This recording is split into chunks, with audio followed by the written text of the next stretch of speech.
করেছি। আমাদের পাশে শহীদ আবরার ফাহাদের শ্রদ্ধেয় বাবা উনি উপস্থিত আছেন। আবরার ফাহাদ বুয়েটের মেধাবী শিক্ষার্থী ছিলেন এবং আমরা জানি যে 2019 সালের 7ই অক্টোবর আবরার ফাহাদ বুয়েটের হলে সন্ত্রাসী সংগঠন ফ্যাসিস্ট সংগঠন ছাত্রলীগ দ্বারা নির্যাতিত হয়ে মৃত্যুবরণ করেন। আবরার ফাহাদের অপরাধ ছিল সে দেশের জন্য দেশের পক্ষে কথা বলেছিলেন, ভারতীয় আগ্রাসনের বিরুদ্ধে ফেসবুকে লিখেছিলেন।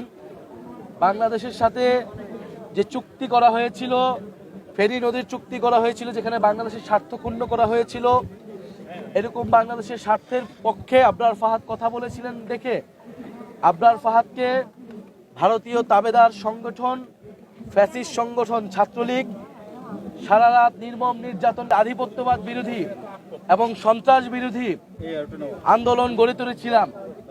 সেই আন্দোলন আমাদের যে ফ্যাসিবাদ বিরোধী লড়াই, সেই লড়াইয়ের অন্যতম মাইল ফলক ছিলেন। 2018 কোটা সংস্কার নিরাপদ সড়কের পরে 19 সালের এই যে আবরার হত্যা কিন্তু একটা বড় ঘটনা ছিল আমাদের জাতীয় রাজনীতিতে। এবং আবরার ফাহাদের যেই পথ আমাদের দেখিয়ে গিয়েছে, বাংলাদেশপন্থী পথ, ভারতীয় আধিপত্যবাদ বিরোধী পথ, আগ্রাসন বিরোধী পথ, সেই পথে আমরা জাতীয় নাগরিক পার্টি রাজনীতি করছে। সেই পথ ধরেই জুলাই গণ অভ্যুত্থান সংগঠিত হয়েছিল। বলে আবরার ফাহাদ থেকে আবু সাইদ, সেই সকল শহীদদেরকে আমরা স্মরণ করি। ফ্যাসিবাদ বিরোধী লড়াইয়ে আন্দোলনের সময় গত 16 বছরে যারা গুম খুন এবং নির্যাতনের শিকার হয়েছে, আমরা সেই সকল শহীদ এবং সকল নির্যাতিত মানুষকে ধারণ করি। এই দেশ গড়তে জুলাই পদযাত্রায় আমরা সেই শহীদদের আকাঙ্ক্ষাকে ধারণ করছি।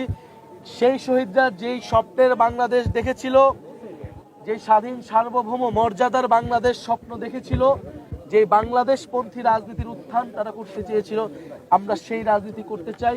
সেই আহ্বান আমরা পুরো দেশবাসীকে জানাচ্ছি।